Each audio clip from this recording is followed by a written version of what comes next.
All right, it is museum time in the historical city of Sukhothai.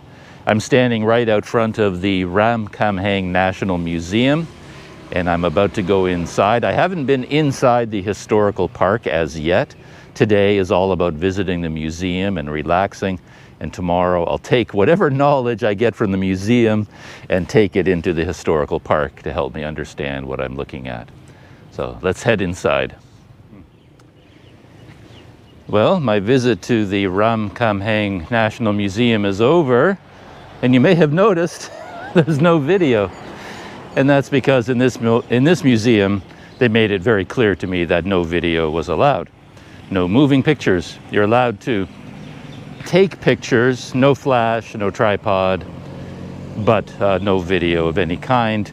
And as you went through the museum, there were even signs that kept saying no pictures at all. But there were also signs that say you could take pictures, but without flash. But I did take pictures, but I did not take any video at all. To sum up, when I summed up from the museum in Kampang Phet, I said that museum made me a lot smarter, and I really enjoyed my visit to that museum. I enjoyed my visit to this museum, not quite as much, but I enjoyed it. But it didn't actually make me feel any smarter. It actually made me feel quite a bit dumber in a way, which is a bit unfortunate. They actually have a lot more exhibits here, a lot more items on display, whether originals or replicas. It's a bigger museum with larger exhibit halls than the one in Kampang Phet. But it wasn't really organized in a way to guide me through it, to help me understand what I was looking at. It felt a little bit to me more like a warehouse of stuff with a lot of dates and a lot of names. And you're supposed to look at it and admire it and consider its antiquity. But the museum didn't really put it together in a package for me and help me to understand what I was looking at. Plus, no video, so that's a major negative point for me, particularly when you consider the rule. Why? I can't understand. Maybe if you're taking video, you might be disturbing other people, or you're lessening the value of the exhibits here if you show it on the internet in video form. I don't know. But the rule is no video, and it's not air conditioned at all. Nothing in there is air conditioned, so man, I was hot throughout. I was not comfortable at all as I was walking through the museum. And there were, I don't know what you would call them, not guards, kind of like escorts followed me around everywhere I went. So as I was going through the museum, on the main floor, there was a man who just followed me everywhere I went. He would stand about 20 feet away and just stand there with his hands folded, staring at me. I guess to make sure that I didn't make off with any of the artifacts.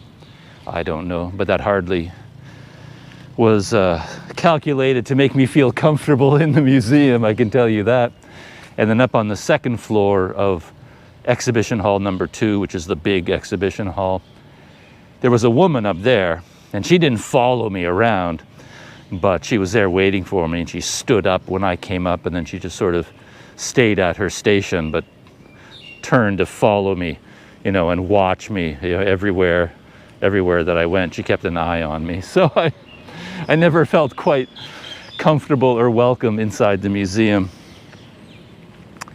But as I said, the exhibits are more extensive than the ones in Kampang Phet, though there is quite a large number of replicas, and that shouldn't take away from the experience really. But it does, because I'm here in Sukhothai. This is where the items came from. Their historical significance is here. And yet the original, they kept telling me, is at the National Museum in Bangkok. And what they have here on display is a replica. And I don't know, you go to a museum, you sort of want to see the real thing. I think that's kind of natural, isn't it? And if you see over and over again, replica, replica, replica, replica, you start to wonder, well, why am I at the museum if all I'm seeing are replicas? I might as well go into the historical park and see, original laterite and stone structures. There were some interesting exhibits. In particular, I'm interested in the pottery here because I didn't see a whole lot of that in Gamphang Phet. But Sukhothai, the Sukhothai kingdom, from what I read, they adopted a specialized form of celadon pottery making from China and learned and perfected it, learned how to use it very well, and became very well known, this area very well known for the high quality of this kind of pottery that they made, a blue glazed pottery perhaps. And there are kilns here. I saw some the other day. There are some ruins of kilns out in the countryside, and they had a model of a kiln in there. But again, there was nothing there to tell me anything about the kiln. There was a kiln, but there were no displays, nothing explaining to me the significance of the pottery, the process that they used to make it, why I should know about it, why it's important. So it didn't really, all it did was tell me that, hey, you're so dumb, you don't know anything about the pottery that was famous during the Sukhothai period. And after the museum, I still don't know anything about it. I guess that's what Wikipedia is for, so I can look that up.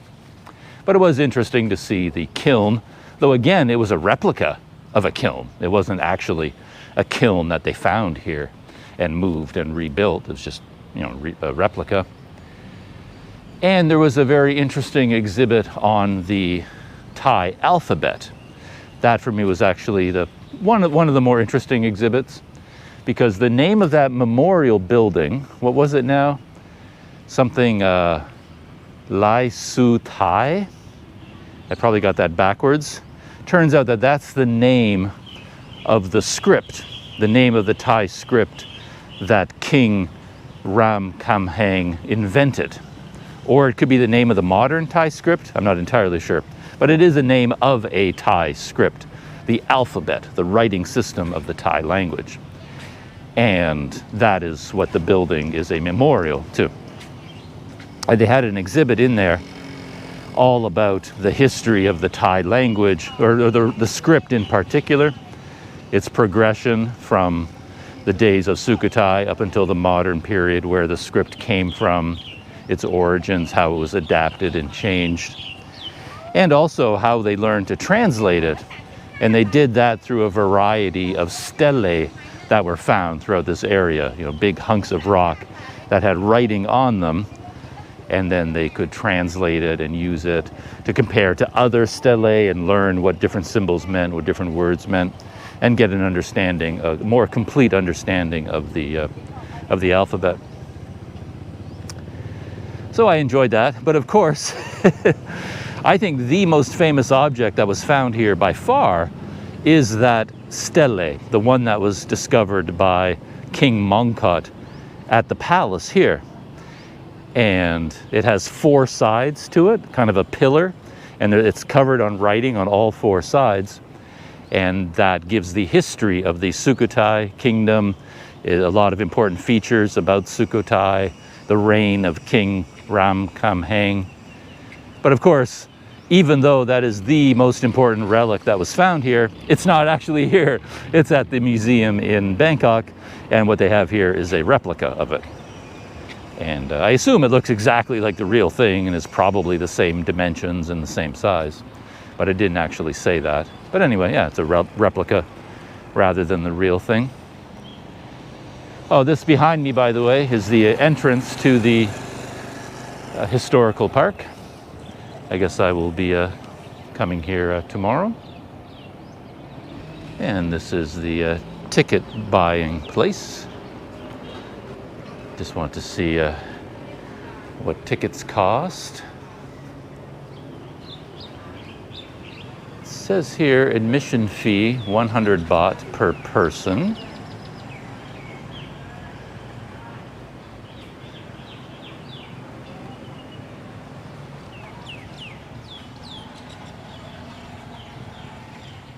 There's a map of the amazing Sukhothai.